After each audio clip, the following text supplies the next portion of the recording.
A new survey on the state of American men issued this year aims to understand the realities men face today, including crisis, confusion, hope, and the pressure to be, quote, a real man.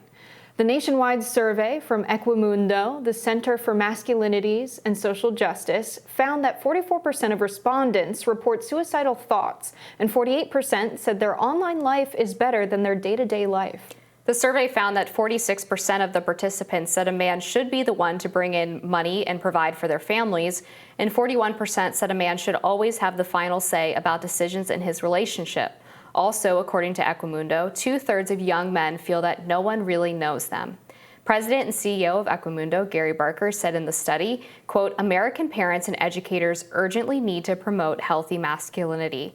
Gary Barker joins us now to weigh in. Gary, thank you so much for joining us. Thanks for having me. I'm really thrilled to talk about this. I talk about men's issues a lot because I think that they're kind of not talked about enough. When you were going through this study and came to the conclusion that men need visions of healthy masculinity, what do you think that looks like? I think it's also important to say that behind all the really worrying statistics, there's a lot of guys who are doing all right and doing good things by their families and their partners and their communities. So, I think we use that sort of clunky term, healthy masculinities, but I think a lot of men, if we ask them what good manhood means, can identify lots of stuff. Being involved caregivers with their partners, showing up at work in ways that they call out harm that they see, being connected in their communities and being voices for things that bring good in their communities. Lots of men are doing this all the time. There's young men doing after-school volunteer work and doing right on their sports teams, trying to be in the classroom the way they should. So, I think mostly I'll turn that question around if someone asked me that, as a parent or a young person of kind of like, I bet we can identify this together. So I do want to emphasize that point as well. There's a lot of guys out there doing the right things. I think they're encountering a lot of noise online that tries to push back and says somehow manhood feels under siege.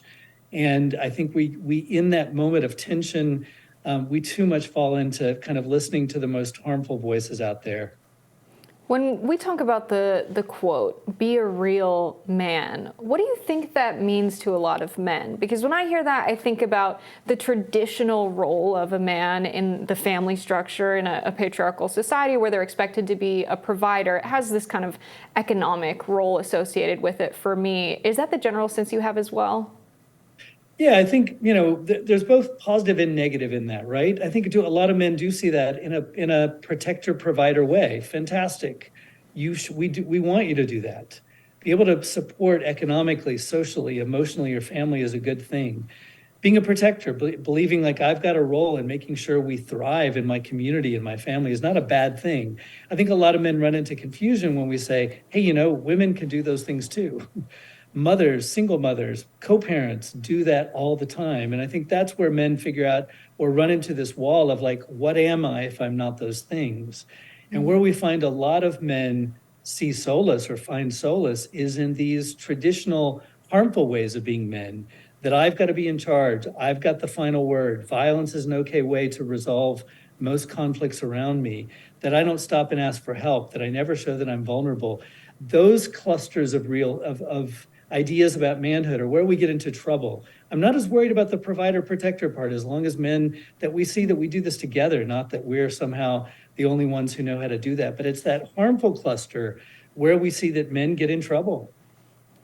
How do we support men who are struggling with mental health issues? I know it's a common refrain from millennials and Gen Z that everybody should just go to therapy, but I know that research shows that this might not be as effective for men. They're more used to channeling their energy into productive activities as opposed to just talking. So what are some ways that we can help support men who are struggling with these feelings of hopelessness and despair beyond just sort of the common refrain of go see a therapist?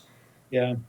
I mean, maybe I'd turn it around and say, to those of us who are doing all right, and, that we model what it is to say it's okay to say you're not okay. I think there is an interesting shift of men in prominent positions being able to say, I needed to stop and I needed help.